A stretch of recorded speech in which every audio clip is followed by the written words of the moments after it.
as I get older, for one, it's getting physically harder for me to climb on my knees with little kids that are 1 year old now. You know, my knees are shot from doing that for 38 years. And also with high school seniors, which has been the biggest part of our business for so long. We used to shoot for almost 15 years, 300 to 350 high school seniors a year. So my day, starting in about 1990, 91, consists of 8 to 9 hours, starting at 8 a.m.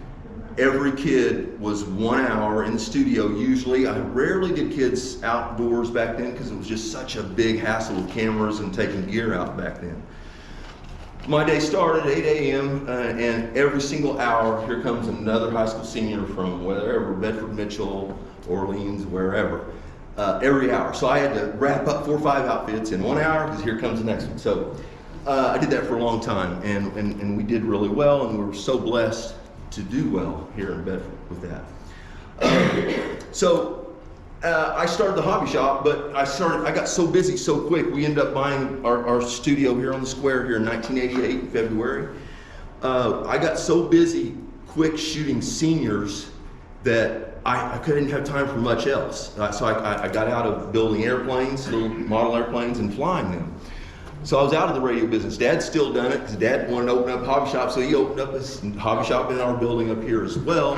And he's done well with that for many, many, many years up there, selling trains, planes, and RC stuff. So I didn't really, how drones came along, I'm trying to hurry this up, but how drones came along was that as the portrait world for me is starting to go downhill, I'm starting to look at other types of revenue, to be honest. And 6, 7, 8 years ago, I guess it's going to be, Realty started using drones, consumer drones. Good consumer drones started coming out about 8, 9, 10 years ago. And just a quick tidbit of what blew me away and why I got into them is because I started watching YouTube back then, and these drone videos started popping up on YouTube. And I was amazed at how small these things were and how smooth the gimbal actions and the flight was with them. It just blew me away. And I'm a still photographer, you know, I'm not really a video guy much, but still, when you put a device up in the air 100 feet, it's amazing how the world changes, trust me, and it's fantastic. So I saw these videos on YouTube, and the one that got me was, this is probably 10 years ago, because this is before any regulations with drones were even out yet. So you could pretty much do anything you wanted with a drone 10 years ago. So this guy took his drone to the edge of the sidewalk, at the edge of Niagara Falls, took off his drone right there at Niagara Falls. There's people everywhere, you know, and always at Niagara Falls. He went up and I mean just started doing some of these cinematic, looking down, going right over the edge. And I was just sold. I knew I was going to be flying a drone within a few months right then.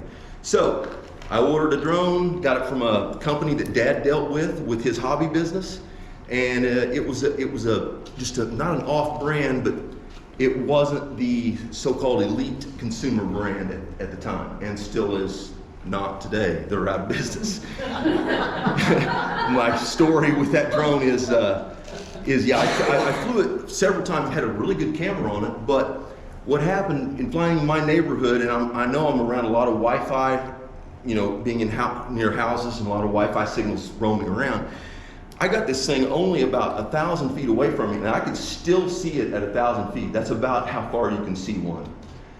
And all of a sudden, I get GPS warnings that my GPS on this thing is getting ready to disconnect. And it was blowing probably 12 to 15 miles an hour wind. So what happens when GPS disconnects with these modules and these things, then they are just free flying. And if you're not flying it with your stick, and you let off the sticks, then it will just drift with the wind. So I couldn't just let off the sticks with this thing 1,000 feet away because I knew it was blowing away from me. So this thing was going to keep going farther and farther. And if I lose sight of it, then it's going to be very hard for me to figure out how to get this thing back because my screen also went black. So I had no way of even seeing which direction this stupid thing was pointing. So I'm sitting in my driveway sweating bullets here. I'm looking at this thing. The only thing I could do is just turn it on a horizontal axis a little bit and nudge it forward and see if it barely went left or right or it started getting bigger to me. And I kept turning. I found out which way it was going, got it right at me and just hammered it forward, and then it started getting bigger and I had it totally back again. So that was really scary, because if I didn't get it back, that thing would have flew for 10 minutes till the battery went dead, and then it would have just fell on somebody's house or somebody's head, maybe a runner. But yeah, that scared the absolute crap out of me. When you lose control of something like that, that's 3 pounds and it can fall 100, 200 feet, you can hurt somebody.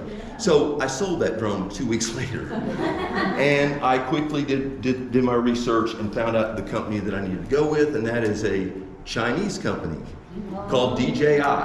And I know there's a lot of bad press about anything China does, and some of it justified and some of it probably not. But if you're going to fly drones in the consumer area, price-wise and quality-wise, it's the only one really there is out there. There's another American company that gets their parts from China, but it's not as good of a flyer and software as these DJI drones are.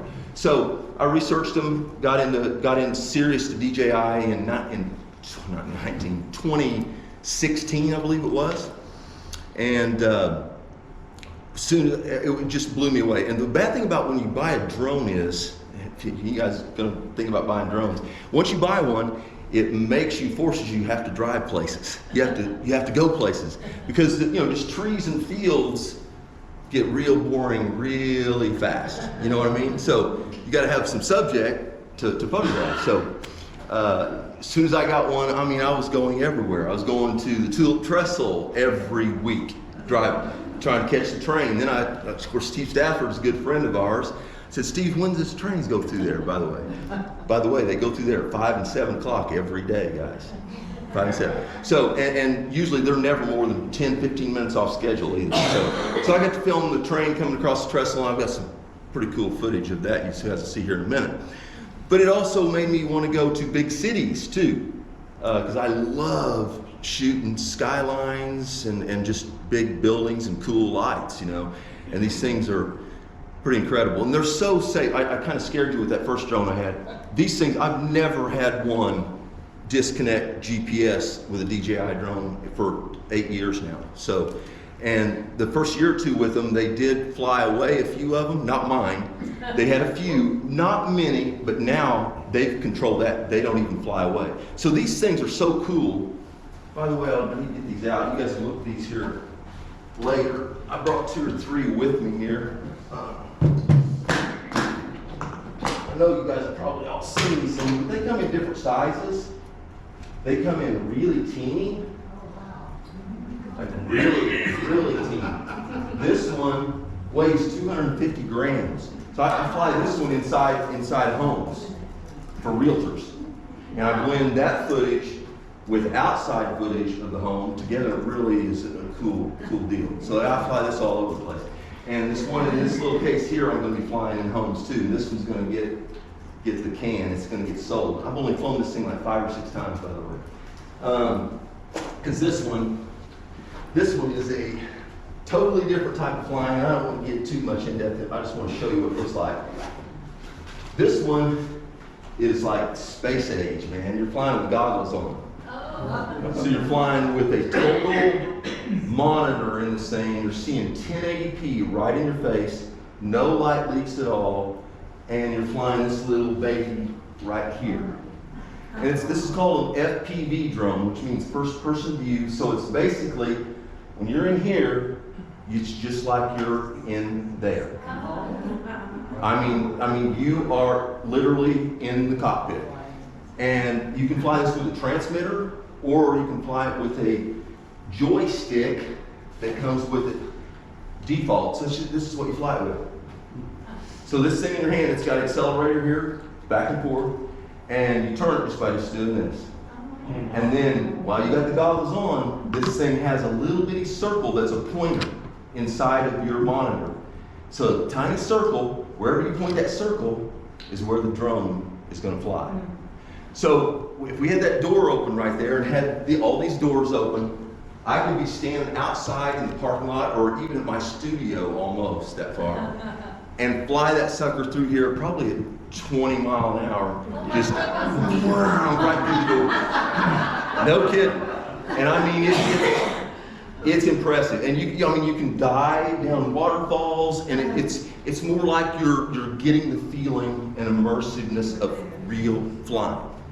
So this thing, and I've only flown this dude once, and so it's a different baby altogether. So it's going to take some experimenting to get it all. I'll leave that out so you guys can see that. Do you get nauseous when you try to see all that? That very good. You go past how heavy that is. And that doesn't have a battery in that. Or yeah, it does have a battery in that. That's all that anyway. The batteries last all different lengths of times. On the new one, this FPV one, it lasts about 15, 16 minutes. And now to go right back before I forget your question. With that, some people with that on, and you're doing this, you're flying, you're like this, you know what I mean? And some people, it's so immersive that they get dizzy and get a little bit nauseous. And they have to sit down. So I did first sitting down, but I don't think it's going to bug me as bad as I think it did, because it's so smooth. It flies. The camera gimbal is so smooth. I mean, it's just stupid. It's just so good. So yeah, but that's how now here's the bigger horse right here. Pass this around as well. This one weighs 3 pounds at flying time, by the way. What kind of money are you talking about on these? This one here, I'll put a battery in it so you can go ahead and do that one. This one here is everything about $3 grand. The FPV one I just bought, it was $1,200.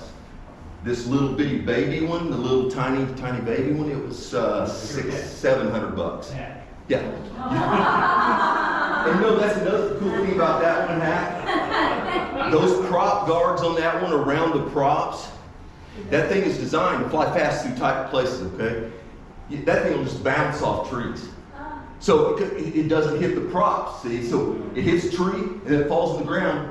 It's even got a turtle mode in it. You flip a switch. If it's upside down, it blows the other way and flips it over. And you just take right back off. So if it's in the woods a quarter mile away, well, it shouldn't be that far away anyway, but you got a chance to get it back without having to hike over and get it. I've only seen one broke on the internet so far, and he hit a piece of steel rebar with it. It broke one of the guards on it. Have people ever lost them and then people have returned them? Yeah. See, I would put on their reward if Well, I'm glad you brought that up, because I'll tell you this story, and I'll keep this real short. My first year of flying these babies, my very first drone that I bought, DJI Phantom 4. I went to Louisville, Kentucky, and I was standing on the Jeffersonville side, looking over at Louisville. Took off flying, and flew this dude all the way across the river, over west of the city. So I'm west of the 3 big buildings, the Humana building, the Mercer building, and one other. I'm west of there 3-4 blocks at 400 feet in the air, which is 400 feet is what you're supposed to stay at and not go over 400 feet, unless you're within a big tall building, and then you can go as high as the building plus 400 feet. But anyway, I'm at 400 feet, cruising. I've got all my RC bars. I've got all my reception. All looks good. And I'm looking at this. It's late sun, and I want to get this city shot. So I'm right on the street that goes right down between the Humana building and the Mercer building. And I just keep on going. So that Humana building is about 420 feet tall. The Mercer building is 510 or 20 feet tall, okay? So I've got my return to home set on this thing. So if I lose RC connection, which controls the drone, which I'm controlling, if I lose RC connection, the drone stops right where it's at, turns horizontally right to the GPS point at my feet where it took off, and flies at 400 feet to that column and lands at my feet within a foot of my feet. Wow. Which is really cool, right? Yes. But the only thing is, here I am coming up on the Humana Heart Building right here. On the back, it'd be the southwest corner of the Humana Heart Building. Coming up, and it goes behind the corner of the Humana Heart Building. So it's close to that building. It's within 50 feet of that building, or 75 maybe. And it's that close, so my RC connection instantly goes to 0. So my drone stops right there and turns right at the point, a mile away where I'm standing over there on the other side of the river, and starts flying right at the Humana building, the marble Humana building. It was bad. It was bad. So I can't see this at all, because as soon as I lose RC, I lost my screen went blank too, so I lost my transmission signal as well. So it's flying at 28 miles an hour right at the Humana building. It was just still bright enough outside, thank God it wasn't nighttime. Because if it was nighttime, it would have flew 28 miles an hour right into it. It would probably put a little scratch in that marble, but it would have demolished my drone. I'd have been more upset about that. There was enough light. That's another thing I've told you about these. These have sensors all over them. If it's bright outside, light, even in here, bright enough. You can fly that thing at 28 miles an hour at that wall and it will stop. It will come up 6 feet and go boom and just stop right there. So this thing flies at 28 miles an hour up to 6 feet and stops right there. It's right on the corner of this building. This corner is a little corner where the window washers go out to wash and get on the sides of the building and wash all the windows. So there's little bitty panes that they unlock and they go out on this little bitty corner. So my drone is sitting there hovering at about 15 feet right there where that washing corner is. And later, you guys don't believe this, but I get the drone back and I get the car back, I get all this footage back. So that's how I know how this happened. I've got all this footage that it showed the whole deal. But, so it flies, and it's hovering there, and it's still got 10 minutes of battery left. So this thing, at 10 minutes, it says, okay, it's time to land. 370 feet this way is a service alley straight down. And right here, the corner of the building, is a piece of stone cap all the way around. It's this wide, that wide. My drone was hovering right over that stone flat piece. So it lands right on the corner of the building. Okay? And it's up there at 360 feet. So, and I'm over here, guys, I'm in Jeffersonville. And I'm going, oh, no. So I get my car instantly, I drive over there. It's now dark out. I'm talking to security guards to see if anybody's seen it. I go to the service alley. Right there, I'm looking right up the building. It's dark. There's nothing that fell anywhere. I have no idea. I have no idea what really happened. I don't. So I go home with no drone. Next morning, I order a new drone. I ordered a new drone the very next day because I couldn't be without one. I was so hooked on it so bad. But so, started calling. Man, this story's turned into like forever. I called the building, and actually Dad and I went down there. I got a new drone within 3 days. My dad and I went down there a week later. Went to the building, went right in the building, went right to the front desk and said, man, is there any possibility you guys could go up and check at the top corner of this building? I may have lost a drone on the top corner of this building. In fact, I sent logs on a forum and a guy told me, Kevin, your drone is right on this corner. That's where it's at. It landed right there somewhere in that corner. Okay, so I went, made this guy come down. He said, I'll go check it for you right now. Went up 10 minutes later, comes out of the elevator. Yep, your drone's sitting right there on the corner of the building on a ledge that wide. I said, you've got to be kidding me. So it's already been sitting there a week. Rain, wind, whatever, okay? And this is a lot bigger drone than these. It had legs on it like this long legs. So it's up like this, big, tall. And I said, okay. He said, well, the window washer's going to be here in a week. They could get it down for you. I said, great, okay. That's great, we'll be back down, whatever. And I called him a couple days before, he said, yep, I've got it on my desk right now. I said, you're kidding. So it's been a total of like 2 or 3 weeks it had been sitting up there. But one more story. The first day that we went in and he went up and found the drone on the building, I had this brand new drone with me and I had Dad with me.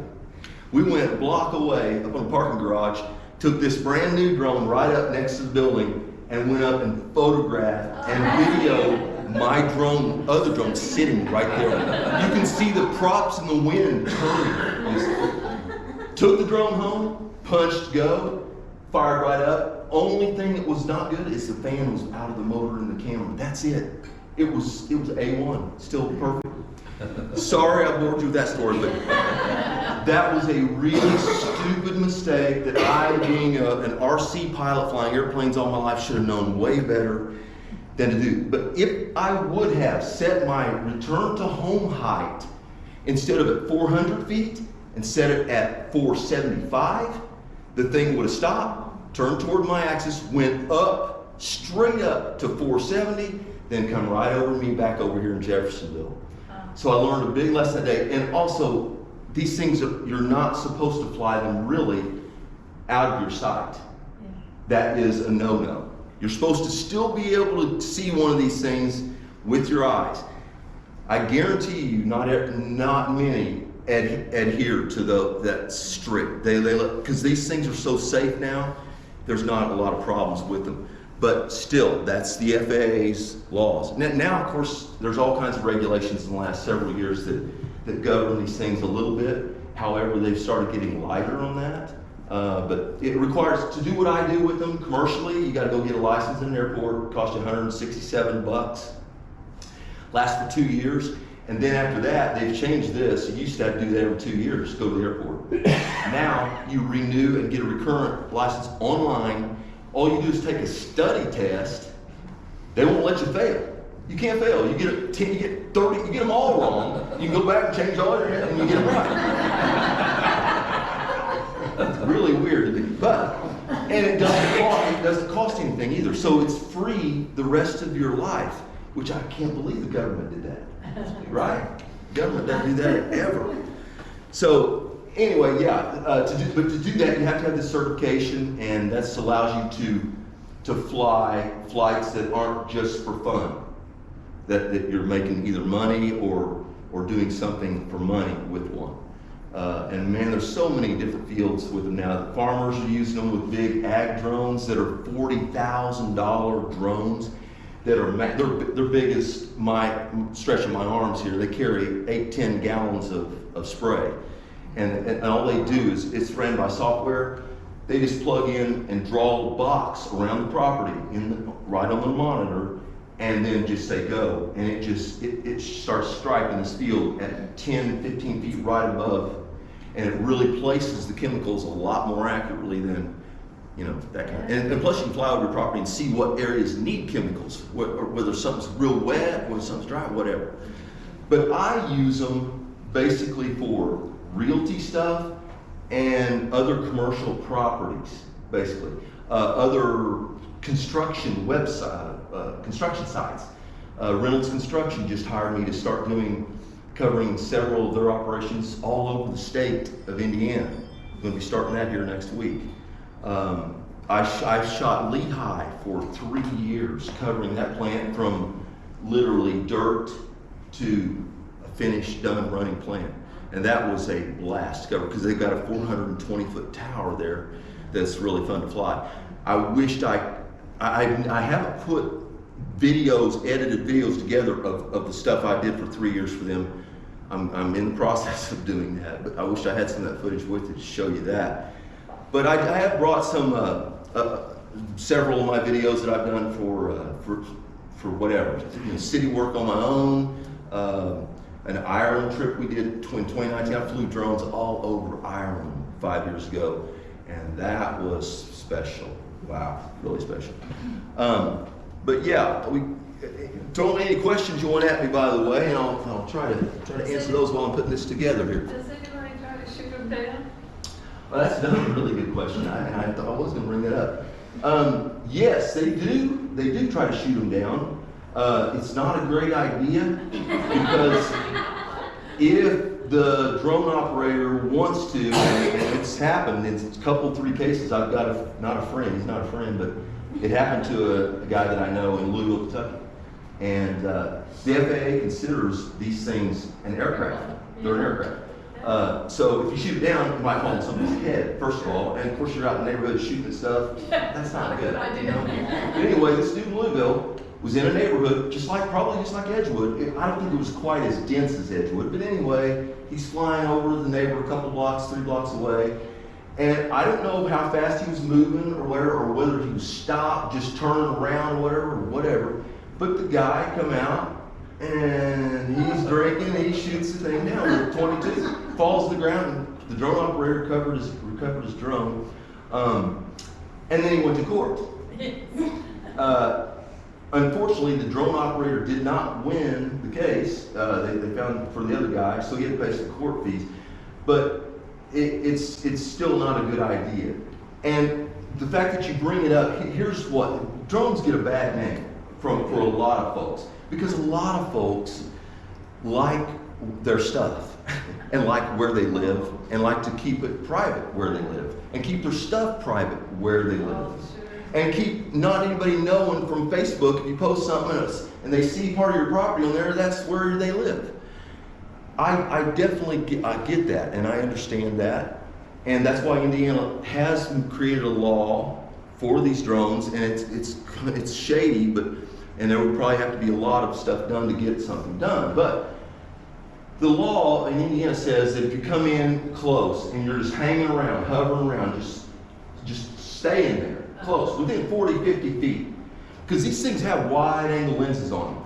Once you get 100, 200 feet away, stuff is so small, it's not that easily recognizable. You know what I mean? But anyway, if you're coming in close, that is a problem. That you're dumb if you're doing that. Because somebody is going to get ticked off and they're going to shoot at it, or they should just call the police. If there's somebody in there and you don't like, they're close, and you got a above ground swimming pool and everybody's drinking margaritas and having a good time, you don't want a drone in there unless you know who it is, right? So that would be dumb. Even if I'm going out in the country, if I'm going to be flying over somebody's property and I'm going to be noticeably visible, slowing down just to get a shot or something, I will try to go and knock on that guy's door and let him know I won't be flying over the property, man. Because there's really not much they can do about it as long as you're just flying around and going over and taking pictures, whatever. Because they don't own the airspace that's above their property. They only own the ground that they're standing on. That's the way it is, folks. But that's why drones get a bad name, because of privacy. They're not killing people anymore, and Did people Hope not. You what? Did people really die early on, and did some of them fall on people? Well, I don't know anybody that's actually been killed. No, Oh, okay. If you guys remember the wide world of sports when the big drone fell on the snow skier Yes. and hit him and wrecked him, I believe. Remember? Of course, it didn't hurt him bad. But I've seen videos where people get flown right into their heads just being dumb, Yeah. And yeah, it hurt, and these things, especially this right here, it will absolutely just cut your skin like a razor, man. These things are spinning. Yeah. Even that little one, I wouldn't want that little one hitting me very hard. But yeah, they can hurt you. But it's just being smart, just using common sense. When you're not supposed to also fly right over people's heads either. Just not. If there's one person standing around and you're just flying across, that's not good. But if you're flying over a massive crowd, no, that's not. And if you see somebody doing that, that's not real. That's not good. Well, what are you going to do? Go beat the guy up if you find him? I don't know. All right. Let's see. Put your eyes on. Okay.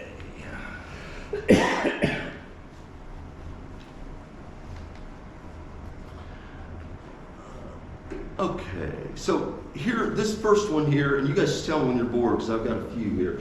This first one here is a typical shot for a realtor that I did here. Where's that?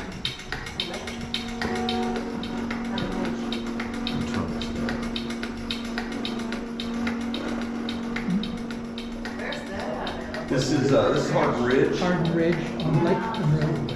Very nice pad, Hardin Ridge.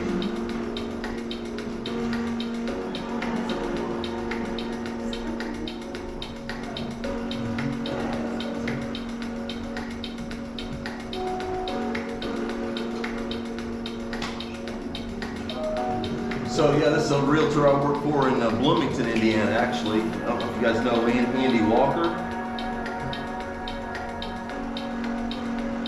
So that's kind of cool. But that's the kind of product that I'm delivering for with these realtors.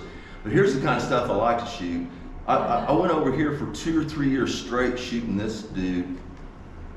And man, I'll tell you what, Cincinnati puts on a show.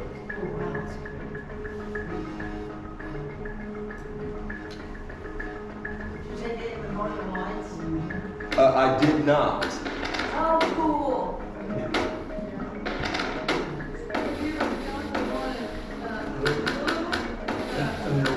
No, you can't shoot one Lulu. There's a TFR on all the time. So that means temporary restricted flight. You can't fly after the air show. You can't fly. Yeah. This is an amazing show. This is the Cincinnati River Fest they do every Labor Day weekend in Cincinnati, by the way.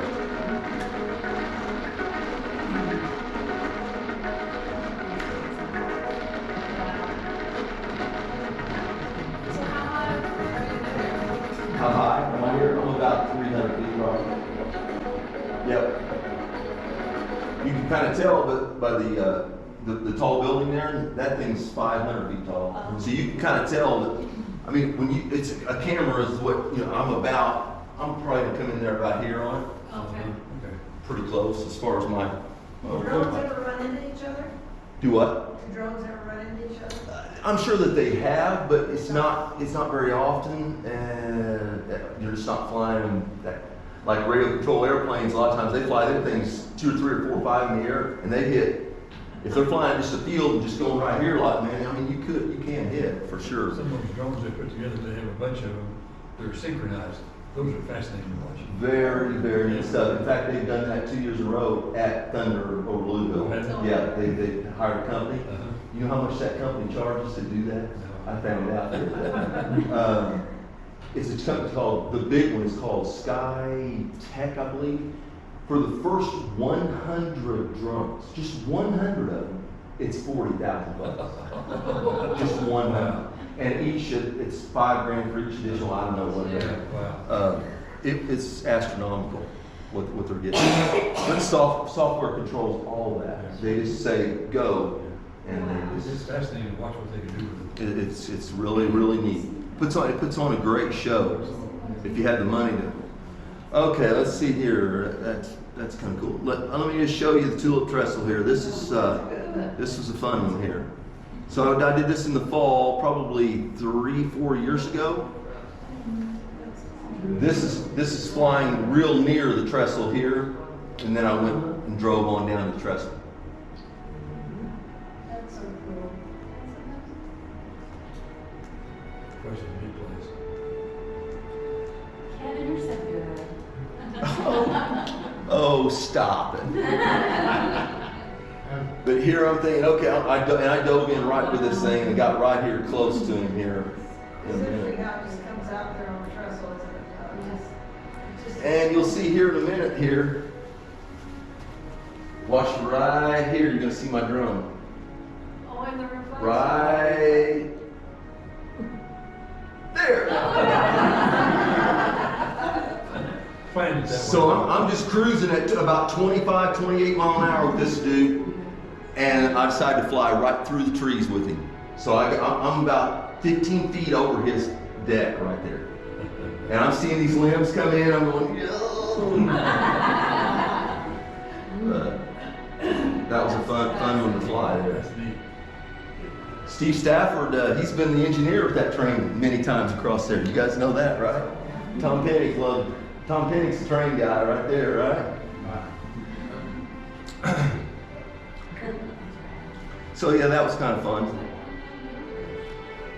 Do you have the one of the moving of the depot over Twice a here? day? Do what? The moving of the depot, do you have that? I covered that whole deal, I and don't know if you have that on here or not. oh my gosh, I might have that on here.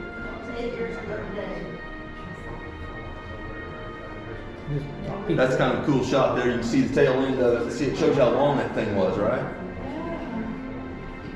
Is that hauling coal to IU? I don't think it might be coal, Jerry, but they're going to is it? They go to Terre Haute. I think they're going to Terre Haute and back. They turn around and come back. Okay. So I think it might be from coal mines. Yeah, yeah. You're probably right. Let's see here. Jerry, I don't think IU burns any coal. They don't anymore, but I was like, They do. in the last 5 to 10 years, they quit. Let me show you one of Indy here, and then I'll show you one of Ireland, and then we'll see if I've got that. So this is Indianapolis. I might have shot this during COVID, maybe, but I can't remember. It's been a couple, 3 years for sure. So I'm on a parking garage just a block or two away from the circle, basically.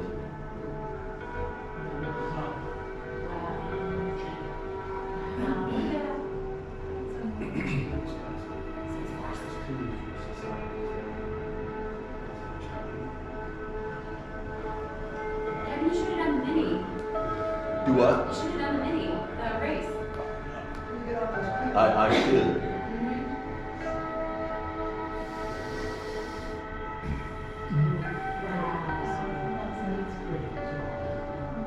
I guess when you watch Indianapolis news, they have a lot of troubles. Oh, look at that. That's so cool. That's neat picture. Your great grandfather worked on it. By the way, you guys should see this on my laptop compared to this, because this is not a 4K projector world. These things shoot all 4K video, and I mean it is crisp. You got to see it on a 4K 70-inch TV. I mean it's pretty awesome. To get out of a camera, it's that big around, right? It's just mind blowing, to be honest.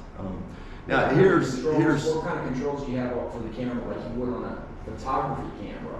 You know, you have or how much of that? every Just single automatic. thing. You've got fully manual control and they shoot raw files. So you've got total control. Shutter speed. Well, now some of the little bitty one over here, it's fixed f2.8 on it because it's so teeny tiny. But on the big one, it's 2.8 to f11, and shutter speed's up to 1,000, I think, or whatever. ISO up to whatever. But the ISO, you want to keep it real low on these things because they're small sensors.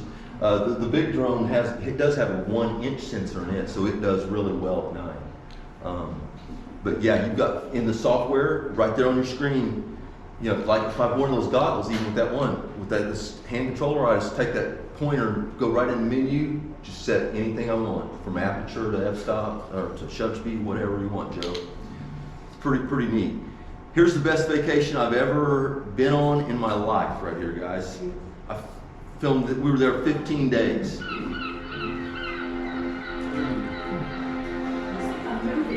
This is the Giants Causeway in Northern Ireland, by the way. So is the sound from that too? You what? Sound is from the. No, I put sound at everything you see here because if you had sound on the drone, all you hear was the. So I gathered all these audio clips from YouTube and whatever, and I put all this together, like the sounds of the bird, the sounds of waves crashing. That's great. Here we go. Yeah, and that it's, with video, that's music and narrative is what makes video. Without music, there's nothing. You guys ever get a chance to go to Ireland?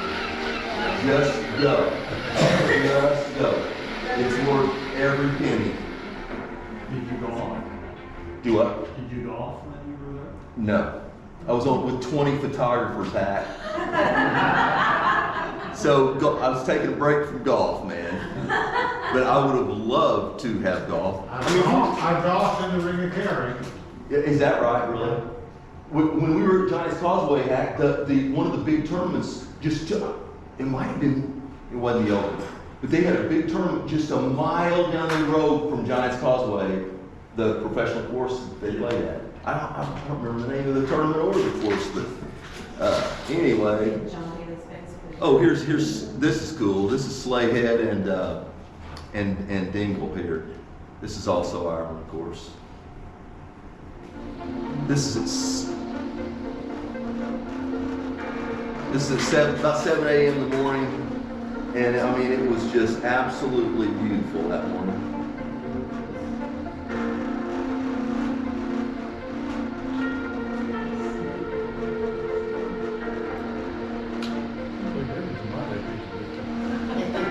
Do what? They don't difference in my vacation. I've got a print of this shot right here, 24 by 30 print, click right there. And it's really, really nice. That's Sleigh Head right there.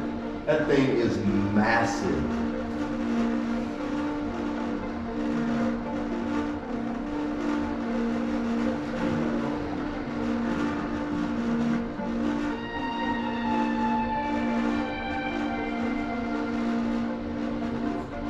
They filmed a lot of Star Wars around here, guys. Yeah. Kevin, was this your hair club? Yes, 20 photographers. Yep. So, yeah, that's that. Did all the photographers have drones too? Like There was 5 of us that had drones. So we all just flew like crazy. And over the castles, the ones that are very heavily populated, that are being visited, you're not supposed to fly right over the castles. And we didn't do that. Did you kiss or just film the Blarney Stone? Yeah. Let's see. Okay, so let's go one more back here. And let's see. That had nothing to do with your talk tonight, sir. Right. The Blarney Stone.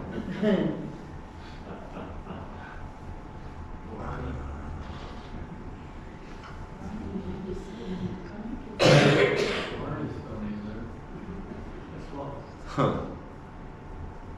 I don't think I've got the moving of the. I covered the whole moving of this Milwaukee Depot behind you here, guys, and I've got that. That was 8 years ago today. Was it?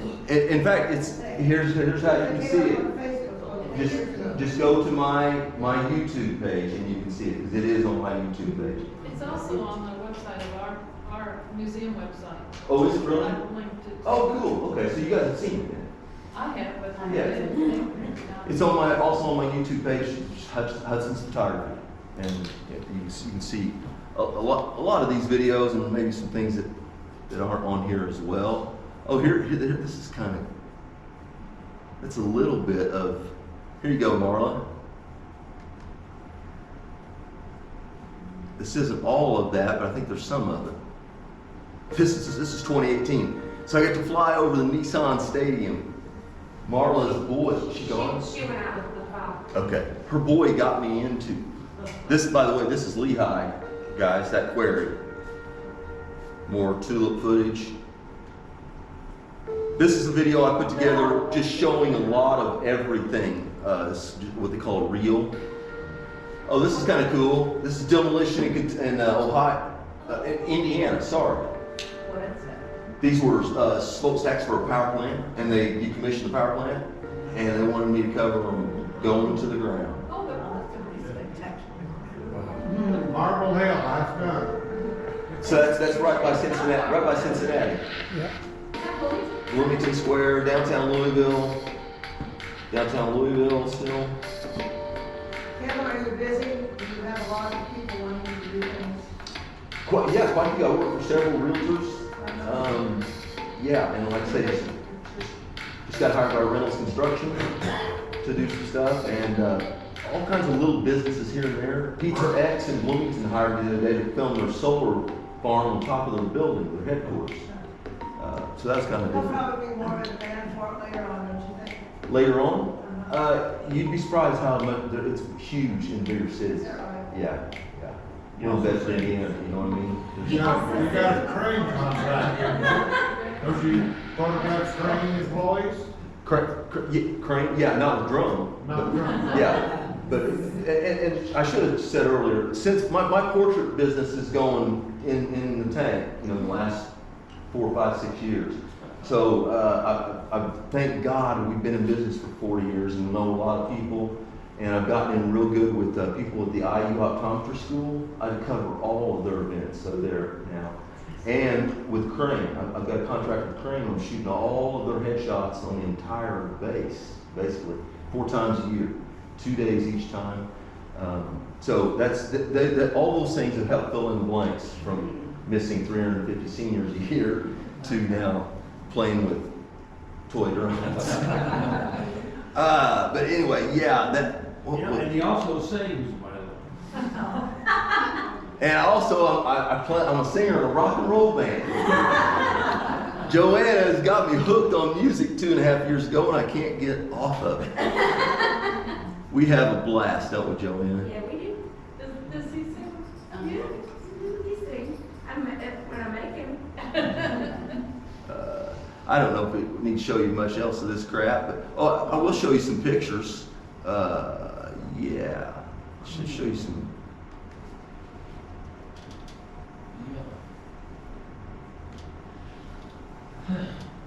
Oh, you know what? I won't be able to show you any pictures because I don't even have a. Well, I wonder if that'll open up in a. Yeah, well, there you go. That's kind of cool. There's no way to stroke through these though. Yeah, it is. On the Yeah. right. On the right, there's an arrow that if you hover over the middle, you see it pop up. Like the middle on the right. Middle of the right. Yeah, you see it pop up there. Like when you kind of There, see, about halfway down the middle of the screen. screen. There, Keep going right there. Ding. Next. There you go. By the way, I've got a print out in the studio, in front of the studio right now of that bridge that I took from the new bridge facing this way. That is a 7 foot wide by 2.5, 3 foot wide panoramic of that bridge. You guys ought to check out with snow on it. It's pretty neat. There's Sleigh Head. There's Giant's Causeway. That is the most beautiful coastline. That golf course hack that I was telling you about is right over here somewhere, right over here. It was just a mile or 2 from Giant's Causeway. I don't remember what it was. There's, that's one of the famous ones. What's one of the biggest ones there? Starts with an R. Not gonna remember. I've slept since then. Nashville, Tennessee. Batman building. Well, yeah, there it is. Country Music USA. Love that city. And there, you guys know where that's at, right? Bloomington. Bam. Oh, Oh, really? yeah. I see that. Christmas time in Bloomington. Louisville, Kentucky. Mercer Building. 510 feet right there. That's how high I am on that one. And you can go that high when, like I said, if you're within 400 feet of a tall structure, say this is 400 feet building right here, or 500 foot building. If you're within 400 feet of that, you can go 400 feet above it as well. But you got to stay 400 feet within it. Yeah. Because they do that because of helicopters flying around. Oh, sure. You know what I mean? There's a lot of medevacs in town. Like downtown Indy, there's a medevac just a block or 2 away. You gotta watch what you're doing. This is Ireland, our last day. This is also Ireland. I've got a huge print of that in my bedroom. It's pretty awesome.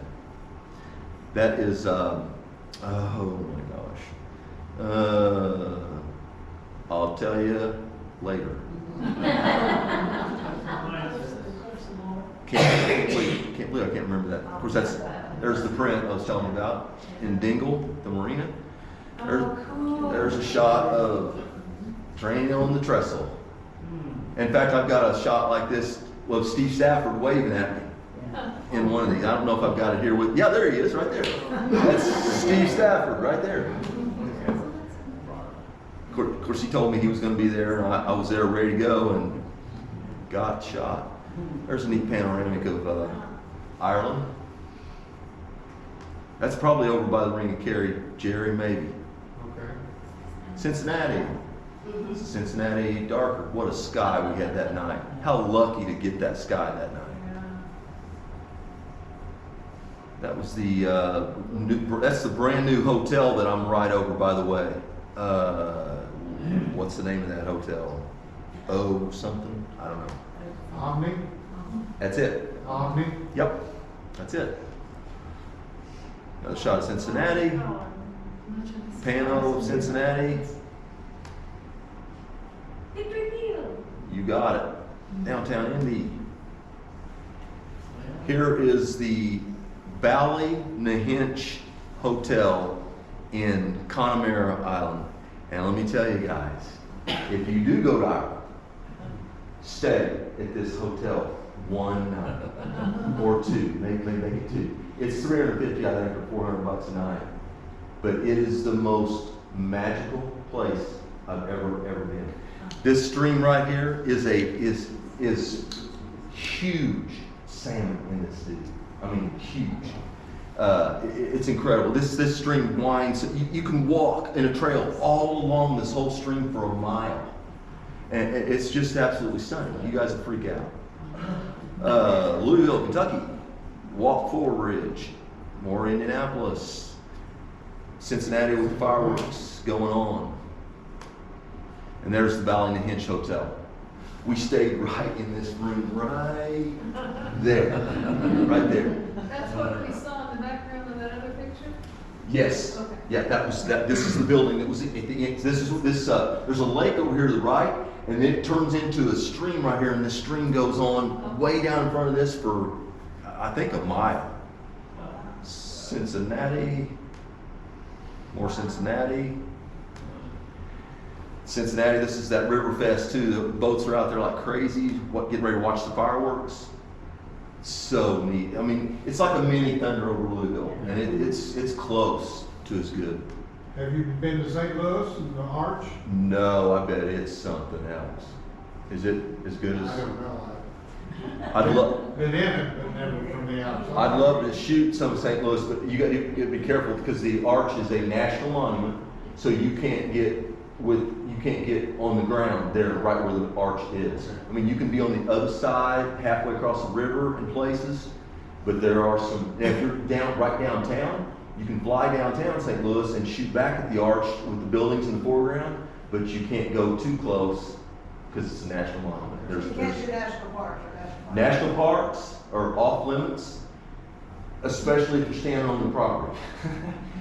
There's a lot of great stuff when the government gets involved with anything, as you guys well know, right? Basically, the law is that the national parks don't own the air. Again, like personal, we don't own the air. So if I'm standing off the property, technically I can fly over a national park, but as long as I'm not on their property. But you know, there's most shots in a national park. You got to drive a mile in to get to the good stuff anyway, so you can't do it from off their property anyway. But state parks, every state is different. Indiana, which I won't say it, they made a law 4 or 5 years ago. They don't want any drones flying on any DNR property. DNR, state park, whatever. If I'm standing on their property, I'm illegal in a state park in Indiana, which I think is just absolutely stupid. But you've got a lot of guys out there with drones that don't use common sense. And they'll go down there to the village in Spring Mill when there's 500, 700 people all walking around and take off their drone flying right around people and stuff. And that's what happened years ago, and that's why we have these laws like that with the state park. What I would like to have done is, not only Spring Mill, but any state park, is have a day or two a week where drone pilots are allowed to do their thing. And the public knows that, and their signs know that. these are the days that there's going to be drones in the air, you know. So that, but here again, that's hard to police and control, you know. So you've got still dumb butts. Heck, you still got dumb butts that get a new drone for Christmas and go out to the local Class B airport like Indianapolis and take off and shoot planes landing. There's still idiots doing that, you know? And they just, every time they get caught or whatever, it's just another bad rap for people flying drones with responsible. Could the DNR like hire you though and say we want you to? They surely could. Surely could. Dan Gordner, I'm first on his list when the guy dies that's doing it all right now. So, anybody knows the guy that's doing it right now? Let me know. I got people. No, but yeah, I would love to become the state park guy, man. That'd be, I wouldn't want to have to do anything else. It's really kind of nice that it's private though, on the national parks and places. Really, think about it. It ought to be a place that you go there and you don't want anybody around. And that is, I 100% agree with that, because these things do, when they get within about 100 feet of you, they start making noise, man. They're not super quiet. And a park, you know, is supposed to be a relaxing place, and blah, blah, blah. No, I'm just kidding. I'm just kidding, man. And if you were flying one of these things, Lorraine, you'd want to be flying right over everybody's head, man. So, yeah. It's, There wouldn't be just one, there would be 50, and then you could. that is true. If they hadn't have done these, if they hadn't put in these regulations, now we would have, I mean, every week in Springville, you'd have 30 drones in the air. And it wouldn't be a place you like to go. No, it would be unsafe for one. Right. And it would be loud. It would be very loud. So yeah, you got to use some common sense with the things, because some people hate them. They won't even give you the light of day that they hate them that bad. There are those people. In fact, when we were in Ireland, flying not too far from the Ballynahinch Hotel, in a little bitty area that had a church and 2 or 3 homes, a little bitty inlet thing, and we took off our drones because it was a beautiful bay in the water. And we were in the air. I went over to film this church because it had a neat Celtic design on it. And as soon as I got over there pretty close to that church, I saw this lady coming down the road about 2 blocks, man. It looked like she was on a beeline, man. I mean, she's like pretty quick. I was going, uh-oh, this is going good. We've got 3 drones in the air, man. I got 3 buddies, at least 3 drones in the air. So she comes right up to us, didn't say anything but, "Is that even legal?" And I started shaking my head. I said, "Oh no, okay. All right, be nice. Don't lose it, you know, here. This lady needs to have a good day." So I said, "Yeah, it really is, but if we're bothering you, you know, we'll get them right out of here and get them right out of your way, no problem." And she just said another thing or two. She didn't cuss us out, thank God. And she went on her way. But there's always going to be those folks, you know. And she was bothered just simply, not by the privacy, just by the noise. She just didn't want that noise flying right over the church, right by her house, you know.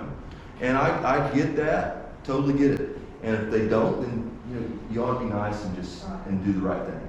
Because if you don't, she's going to tell her buddy and her buddy and her buddy, and it still gets more people pissed off about drones. You know what I mean? So we've got an uphill battle there. But anyway, that's my 2 cents on drones. I'm very lucky to be doing that.